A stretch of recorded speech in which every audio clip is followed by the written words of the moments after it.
Let me ask you something. How many days of your life have slipped through your fingers because you were too busy worrying about yesterday or too anxious about tomorrow? How many mornings did you wake up already feeling behind, chasing noise instead of creating peace? Here's the truth. Your life isn't measured in years. It's measured in days. And every day is a chance to either live fully or to let it dissolve into the background. Most people are waiting for some perfect moment to begin living their best life. They say, when I make more money, when I get the right job, when people finally respect me, then I'll feel alive. But life doesn't work like that. If you can't live your best day now, you won't live your best day ever. The ancient Stoics understood this. They knew that life isn't about chasing more. It's about mastering yourself, mastering your focus, and mastering the present moment. They lived by principles that have stood unshaken for thousands of years. And if you practice them, you can turn any ordinary day into the best day of your life. So today, I'm going to share with you 12 Stoic rules, not just philosophies, living tools that will help you rise above stress, take command of your emotions, and experience each day with strength, clarity, and purpose. These are not ideas for someday. These are rules for today. And I promise you this, if you lean in, if you absorb this message and apply even a fraction of what I'm about to share, you won't just live another day. You'll live a day that truly matters. If you want to live your best day, every day, it begins the moment you open your eyes. Think about it. Your morning is the foundation of everything that follows. The first thoughts you allow, the first actions you choose, they shape the tone, the energy, and even the opportunities you attract for the rest of the day. Most people roll out of bed reacting. The alarm goes off, and immediately they're checking their phone, scrolling through notifications, diving into other people's agendas before they've even centered themselves. By the time they've brushed their teeth, they're already behind in their own mind. They've surrendered control of their state before the day even had a chance to start. And when you start reactive, you spend the rest of the day chasing instead of creating. But here's the truth. If you master your morning, you master your mind. And if you master your mind, you master your life. That's not some motivational catchphrase. It's reality. Because the way you show up in that first hour is like striking the tuning fork for the entire day. If you set it with chaos, you carry chaos. If you set it with clarity, you carry clarity. The Stoics taught that control begins within. There's no greater arena to practice than in the first hour of your day. Imagine this, you wake up and instead of grabbing your phone, you take a breath. You remind yourself that today is a gift that billions of people around the world will not get to experience. You stand up and you decide not hope, not wish, but decide that this day will be lived with intention. That's power. That's ownership. Because when you command your morning, you stop being a victim of circumstances and you start being a creator of outcomes. Now, some of you might be thinking, but my mornings are rushed. I don't have time for rituals or philosophies. And I hear you. Life is busy. But let me challenge you. If you don't have 10 minutes to align your mind and body at the start of the day, you don't have a life, you have a prison. You can always make time for what matters. What matters more than the way you condition your state? You're either programming yourself or you're being programmed by the world around you. And if you allow the world to dictate your morning, don't be surprised when your day doesn't feel like it belongs to you. The key is to simplify, not complicate. You don't need an elaborate routine. You need practices that ground you, focus you, and ignite you. Maybe it's breathing deeply and visualizing the person you want to be that day. Maybe it's writing down 3 things you're grateful for, not as a cliche, but as a reset button to remind your brain that life is happening for you, not to you. Maybe it's moving your body, getting your blood flowing, reminding yourself that you are alive, that energy is already within you, waiting to be unleashed. These aren't small actions. They are commands to your nervous system, signals to your mind that you are not here to drift. You are here to direct. And it's not about perfection. Some mornings you'll feel unstoppable. Other mornings you'll feel heavy, distracted, maybe even hopeless. That's the exact reason you need this practice, because discipline is built not when it's easy, but when it's inconvenient. The Stoics would say, don't pray for an easy life. Pray for the strength to endure a difficult one. And your morning is the training ground for that strength. If you can master yourself when it's hard to get up, when you'd rather scroll or snooze, you're not just winning the morning, you're proving to yourself that you are stronger than your impulses. That confidence doesn't stay in the morning. It follows you through the meetings, the challenges, the conflicts, unexpected curveballs of the day. Let's be real, life will throw things at you. You can't predict the traffic jam, the angry client, the sudden bad news. But you can predict how you will meet those challenges if you've already aligned your state. Your mind is centered, when your heart is focused, when your energy is primed, no storm can pull you off course. And it all starts before the storm even shows up. The morning is your armor, it's your shield, it's your sword. Without it, you're exposed. With it, you're unstoppable. I want you to think about the ripple effect. When you rise with intention, you don't just change your day, you change the way you show up for everyone else. Your energy influences your partner, your kids, Your coworkers, even strangers you encounter. Ever notice how someone in a bad mood can infect an entire room? Well, the opposite is also true. When you carry strength, calmness, and certainty from your morning into the world, you lift people. You become a thermostat instead of a thermometer. You set the temperature instead of just reading it. That's leadership. That's influence. And it starts with what you do before the rest of the world is even awake. Now let's go even deeper. Does this matter so much? Because life is not guaranteed. None of us knows how many mornings we have left. One day, there will be a final sunrise for you, and you won't know it's the last one. That thought isn't meant to scare you. It's meant to wake you up. Every morning is a sacred opportunity, and to waste it in distraction or indifference is to dishonor the gift you've been given. When you start your day with that awareness, you stop sleepwalking through life. You stop postponing joy. You stop waiting for some future day to be your best day.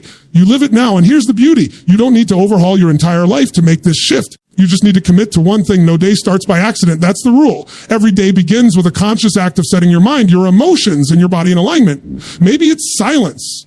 Maybe it's movement. Maybe it's reflection. It's not negotiation, it's a must. And when you hold yourself to that standard, you'll find that not only do you live your best day more often, but you raise the standard for what a best day even means. If you truly want to live your best day every day, stop leaving your mornings to chance. Stop letting the alarm clock dictate your destiny. Take ownership from the moment you wake. You'll discover that the power to shape your life has been in your hands all along. Because the day doesn't own you, you own the day. One of the greatest sources of stress in life isn't what actually happens to us. It's our battle with things we can't control. Think about how much energy is wasted every single day on situations, people, and events that are completely outside of our influence. We get angry because someone cut us off in traffic. We spiral because someone posted something negative online. We replay conversations in our head that already ended. We obsess over what tomorrow might bring. And here's the truth, hey, none of that changes the outcome. All it does is drain our focus, weaken our spirit, and steal our ability to actually live this day fully. If you really want to experience freedom, you have to draw a line between what's within your control and what isn't, and then ruthlessly discipline yourself to only invest energy into what belongs to you. That's where peace begins. That's where strength begins, because when you stop trying to wrestle with the wind, you finally have power over your sails. Let me give you an example. Imagine standing on the shore of the ocean, demanding that the tide stop rising. You shout, you beg, you curse the waves. No matter how much emotion you pour into it, the tide is going to do what it does. It's outside of your power. Now picture that same ocean, but this time, instead of fighting the tide, you learn to ride it. You adjust your boat, you set your sails, you navigate with wisdom. Suddenly, the same force that once frustrated you is now propelling you forward. That is the difference between wasting your life fighting what you can't change and building your life around what you can. Here's the problem. Most people blur the line. They act like everything is theirs to control, and in doing so, they control nothing. They believe they can control the way people treat them, the choices others make, the economy, the weather, the timing of opportunities, and when those things don't bend to their will, they feel powerless. But the Stoics understood something profound. Control is always an inside job. You cannot control events, but you can control your interpretation of them. You cannot control other people's actions, but you can control how you respond. You cannot control the outcome, but you can control the effort, the discipline, and the character you bring into the moment. Let me tell you why this matters so much for your day. Every time you give energy to something outside your control, you're robbing yourself of the energy to improve what's actually in your hands. You're trying to fix the unfixable while ignoring the place where you have real influence, your decisions, your focus, your attitude. If someone criticizes you, you can't stop their opinion. You can decide whether you let it poison your heart or fuel your growth. If life throws an obstacle in your way, you can't erase it, but you can choose whether you see it as the end of the road or the beginning of a new path. This isn't about pretending life is easy. Life will test you. Life will put you in situations where the temptation to resist what you can't change feels overwhelming. But in those moments, freedom is found in surrender, not surrender as in weakness. Surrender as in clarity. The moment you stop fighting the uncontrollable, you reclaim the power to act where it matters. Think about how much lighter your day would feel if you stopped obsessing over things that don't belong to you. Imagine waking up and saying, today I release the things I cannot control and I focus only on what's mine to direct. Suddenly, the argument from last week loses its grip. The anxiety about tomorrow doesn't strangle you. The noise of the world doesn't knock you off center. Why? Because you've chosen to ground yourself in what is real, what is present, what is yours. And it's not just about peace of mind. It's about effectiveness.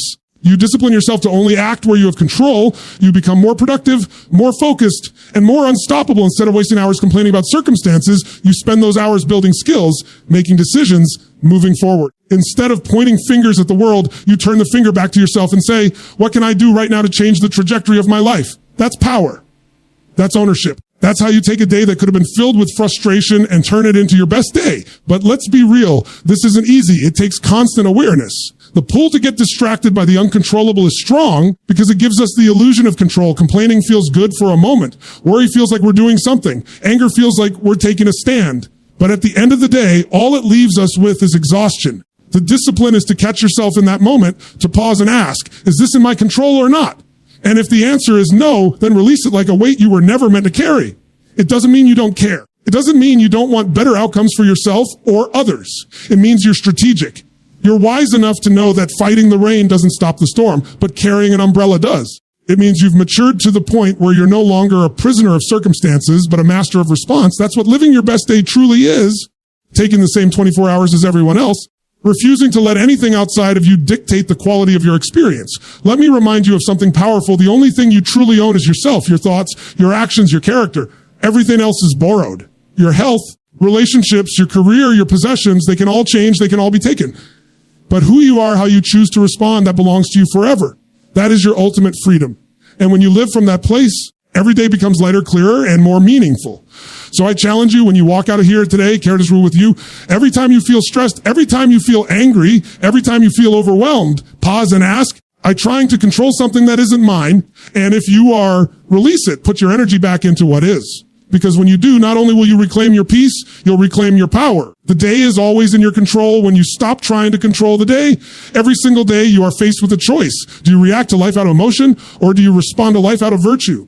That choice, though it may seem small in the moment, determines the entire quality of your day. Most people don't realize how much of their life is dictated not by what happens to them, but by the way they let their emotions pull them around like a storm. Someone insults them and they snap back in anger. Something doesn't go their way and frustration ruins the rest of their day. They feel fear and so they freeze. They feel doubt and so they quit. Their emotions ungoverned become their master. But here's the truth. When emotions run your life, you're not living freely, you're living as a puppet, with strings being pulled by every circumstance outside of you. The Stoics believed that the highest good was to live by virtue, courage, justice, wisdom, self-control. Because while you cannot control what comes at you, you can always choose how you meet it. And that choice is what separates a great day from a wasted one.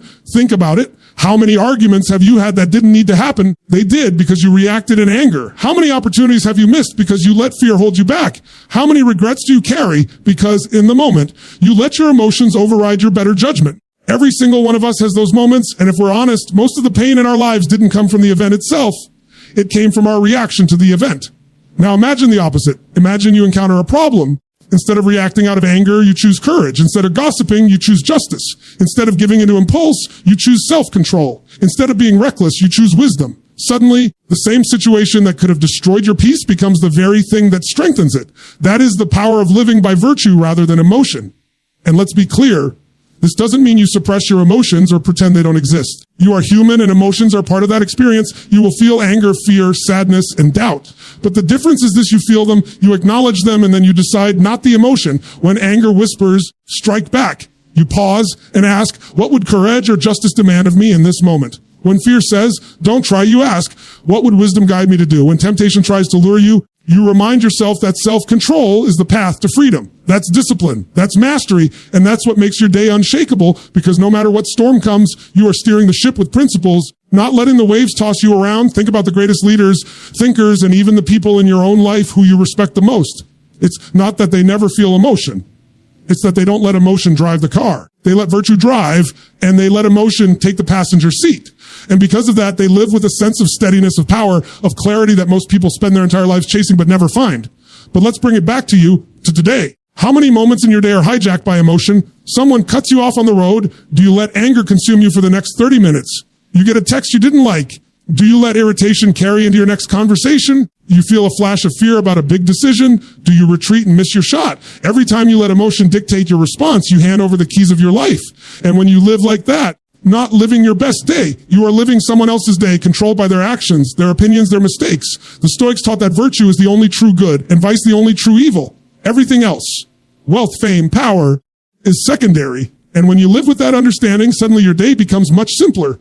It's not about whether the world gave you everything you wanted. It's about whether you acted with courage, whether you acted with justice. You exercised wisdom, whether you had self-control. If you did, then no matter what happened around you, you had a great day. That's the kind of peace no one can take away. And let's be honest, it's hard to pause when everything in you wants to react.